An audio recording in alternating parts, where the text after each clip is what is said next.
Okay, so I think I just came up with my favorite analogy yet for the unmasking process, and I want to see if this resonates with anyone. Let me know what you think, and just want to try it out on you.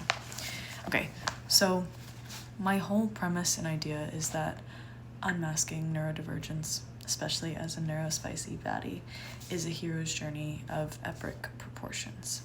And in order to unmask, you have to go through essentially ego death after ego death in order to surrender to what your true anchoring tone has been all along. So this is a process of returning to your true identity, which is the Spice Girl, I like to call it. But what you're doing is trading the nice girl for the Spice Girl. So it's a hero's journey from the nice girl to the Spice Girl. And how it starts out is with this flower.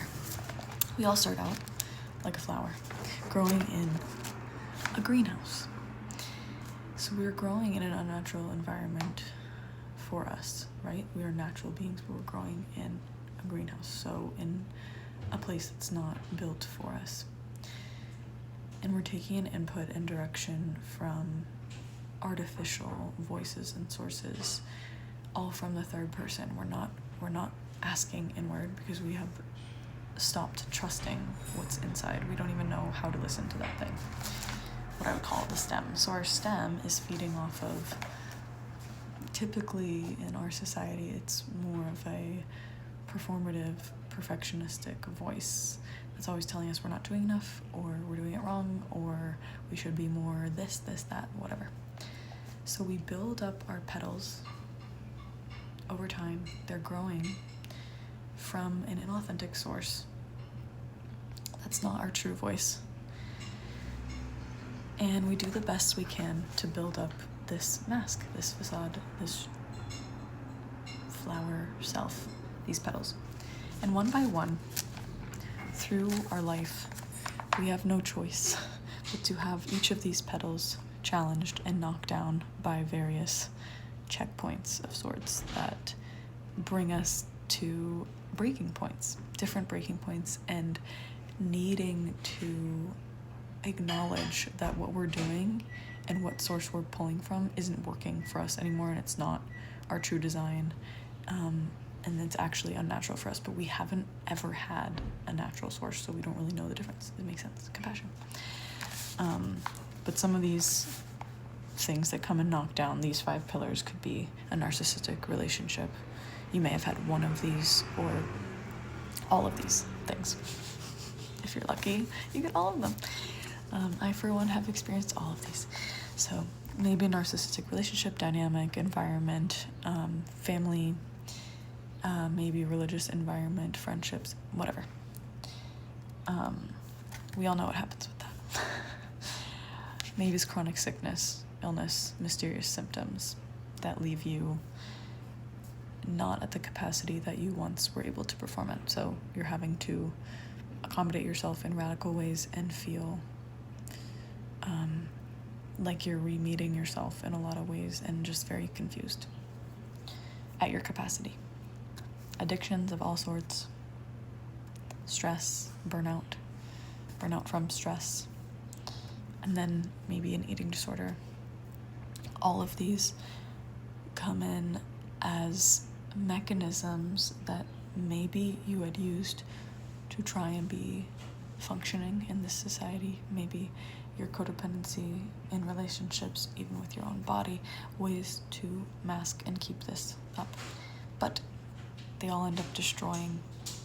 It's a self-destructive cycle. The mask, boom, goes away. And so then you're left with, the strongs are horrible, sorry. Then you're left with just the stem and the core, right? And this is, in the traditional sense of the healing journey, what we call the pit. So you're in the pit, and you're like, oh my God, what am I? You don't have any new petals yet. This is a scribble from earlier. So it's just the core. And you're looking down at the ground like, oh my God, I have so far to fall. Like, who even am I? all you can do at this stage is reassess your soil. All that you can do is look at your surroundings and say, wow, I'm in a greenhouse. There's a whole world out there. I want a different source. I want to know what it's like to live how I was intended to. Who even am I? Yes, if I have to get rid of some things, I will surrender to that. I'll let go. I'm mostly driven by curiosity now, and there's no going back, you know? Like, it's gone. It's dead and gone. I am more curious. But I can't just reinstate these new petals yet. I can't reinstate a new mask because I'm so depleted right now. I'm so disillusioned by life and myself, and I'm afraid of all that I'm gonna have to lose and all that I might lose if I come alive in a different way. If I re-meet myself, what happens to my life? Like, I have to build a life from scratch, essentially. That is a lot to come to terms with. That realization itself is so destabilizing. So all you can really do is focus on your soil, your foundation. Allowing what's gonna grow, what these new petals are, to just come out over time as you're patiently letting this journey of unraveling touch every category of your life. It takes time.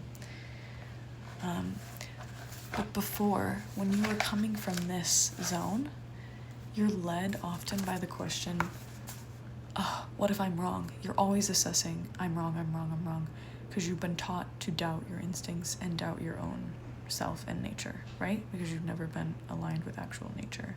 It's always been artificial and unnatural to you. So the process of actually unmasking is asking the question in as many facets as you can, what if I'm right? What if I'm right? Almost asking this to a delusional fault because we've been living in such a different extreme. So what comes from that is radical honesty. This new foundation is built off of relearning your true preferences, your true feelings, your true opinions, your true limitations, whether you like them or not, accepting them, living in a way that is loving and compassionate to them, being honest about past anger and resentments, maybe towards family or yourself, or things that you've had to acclimate to that felt totally unfair. Being honest about your true interests and your authentic ways of expressing yourself, high or low. You might be a naturally non-emotive person, but you felt extremely guilty about that, like your whole life, not feeling free to lean into it. Or maybe you're a highly expressive person, or maybe you're both at different times, and it's a really confusing dichotomy too. I relate to that. But your decision to surrender to this process of undoing and being more in touch with what is raw, real, and true, you're headed out into the wilderness, right?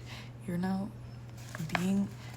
are setting yourself up to be influenced by the unpredictable weather, the rain, the bugs, the insects.